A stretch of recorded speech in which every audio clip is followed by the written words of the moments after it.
PMN news দেখতে থাকুন PMN news. আমি সত্যনন্দ মহারাজকে পেয়েছি। মহারাজ সাহেব, আপনার কাছে আমার পিএমএন নিউজের পক্ষ থেকে ধন্যবাদ। নমস্কার। নমস্কার। আমরা একাধিক বিজেপি নিচু নেতৃত্বরা হয়ে করে বলল সিঙ্গুরে কারখানা করব, তা প্রধানমন্ত্রী সভা করার পরও কোনো প্রকল্প পাওয়া যায়নি। আপনি কি বলবেন? শুনুন, বিজেপির বাংলার নেতারা সিঙ্গুরে কারখানা করব বলে হই হই করে বিশালভাবে সামাজিক মাধ্যমে প্রচার করেছিল, কিন্তু দুর্ভাগ্যবশত নরেন্দ্র মোদী সে বিষয়ে কোনো কথা বলেনি।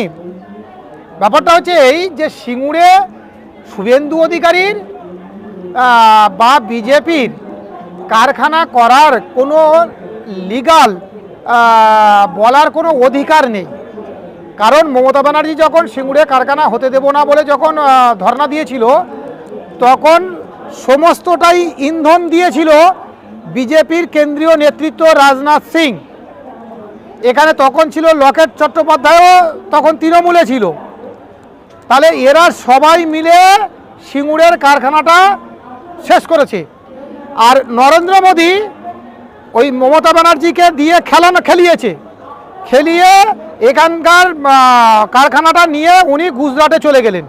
তাহলে কি হলো? বাংলার যুবক ছেলেদের ভবিষ্যৎ ধ্বংস করলো, তাই না? তাহলে এইখানে মূল কারিগর হচ্ছে নরেন্দ্র মোদী, অমিত শাহ। মমতা ব্যানার্জি নিমিত্তের মাত্র। আজকেও মমতা ব্যানার্জি ঘোষণা করেছে মমতা ব্যানার্জি সিঙ্গুরে কারখানা করতে পারবে না, এতদিনও করেনি, যখন করতেও পারবে না। আর বিজেপি আজকে মমতা ব্যানার্জি বিরোধ করলো, যে মমতা ব্যানার্জি মানে সিঙ্গুরে দাঙ্গা হলো সিপিএম এর বিরুদ্ধে, যে ওখানে কারখানা করতে দেবো না, সেই মমতা ব্যানার্জি আজকে বলছে যে আমি ওখানে কারখানা করব। আপনি কি বলবেন? মমতা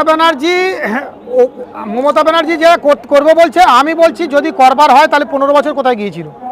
করতে পারতেন তো, অন্যভাবে অন্য কারখানা অন্য কোম্পানিকে দিয়ে করতে পারতো, তো করেনি, করবেও না, করতেও পারবে না।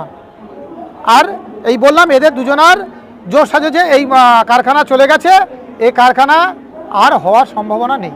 তাহলে কি মমতা ব্যানার্জির পায়ের তলার মাটি সরে যাচ্ছে আপনি বলতে চাচ্ছেন? সিঙ্গুর সেটা পরে জবাব দেবে, আমি বলতে পারবো না এক্ষুনি কি, তবে এটা হবে না আমি জানি, বুঝতে পেরেছি আমি।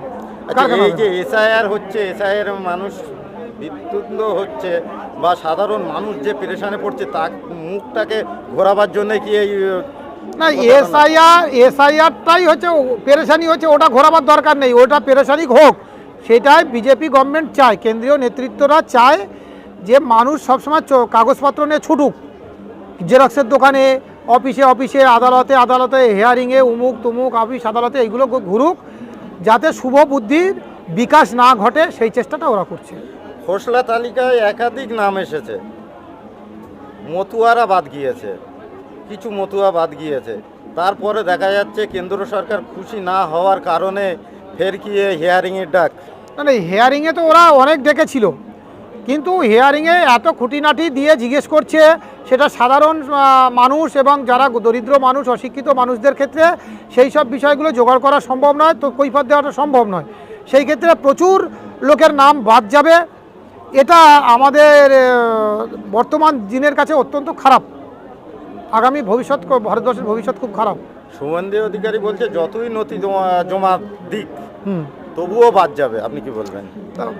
যতই তাহলে উনি মনে হচ্ছে জানে সব, উনি করাচ্ছেন নাকি সব, যে যতই নথি জমা দিক তবু যদি সব বলে, যদি একথা বলে থাকে তাহলে এটা তো অন্যায় বলছে। যে যত যদি জবাব দিই তবুও হবে কেন? কারণটা কি? তাহলে চাইছো কেন তোমরা? আর মতুয়াদের বাদ যাবে কেন? এটা আমি জানতে চাইছি, বুঝেছেন? মানে এই যে মানে ভোটের আগে, 26শে ইলেকশনের আগে এই যে মানুষের হয়রানি, মানুষের পেরেশানি দিয়ে মাঝখানে কি রাষ্ট্রপতি শাসন আসার কোনো প্রয়োজন আছে? আচ্ছা, রাষ্ট্রপতি শাসন এসে কি করবে এখানে? গত 2021 সালে যে ভোটটা হয়েছে, কেন্দ্রীয় বাহিনী দিয়ে ভোট হয়েছে, এবং এইটুকু একটা রাজ্যে 7 দফা ধরে নির্বাচন হয়েছে। ভাবুন এটা, নিবিড়ভাবে ভোট হয়েছে। তারপরেও তারপরেও মমতা ব্যানার্জি জিতে গেছে। ওরা 200 পারের স্লোগান দিয়েছিল, তারপরেও মমতা ব্যানার্জি জিতে গেছে। সুতরাং 21-এ হিন্দুরা একটা চান্স নিয়েছিল, বিজেপিকে ভোট দিয়ে জিতেবার চেষ্টা করেছিল, সে সুযোগটা তারা হারিয়ে ফেলেছে। যখন বাঙালি হিন্দুরা আর তৃতীয়বার চান্স নেবে না বিজেপিকে ভোট দেওয়ার জন্য। এই এসআইআর এর জন্য একাধিক মুসলিম সমাজ সামনে পদদর্শন করছেন, আপনারা কি বলবেন? কি মুসলিম সমাজ একাধিক মানে পদদর্শন করছে, বিডিও অফিস ঘেরাও করছে বা বিডিও অফিস। মুসলিম সমাজ শুধু মুসলিম সমাজ করছে কিনা আমি জানি না, তবে সবাইকে করা উচিত। যাদের এসআইআর বাদ যাচ্ছে তারা গণতান্ত্রিক পথে আন্দোলন করা দরকার বলে আমি মনে করি। ঠিক আছে, দেখতে পাচ্ছি কাগজপত্র দেওয়া থাকে তারপরেও সাধারণ বাদ মানুষ যাবে কেন? বাদ যাচ্ছে তো বলছেন এসআইআর পক্ষ নিয়ে বা বিপক্ষ হয়ে যে কথা বলছেন। হ্যাঁ, আমি পিএমএ নিউজ থেকে গাজী সাহেব বলছি, দেখতে থাকুন পিএমএ। जनहित से जुड़ी खबरों के लिए PMN न्यूज को लाइक करें, शेयर करें और चैनल को सब्सक्राइब जरूर करें।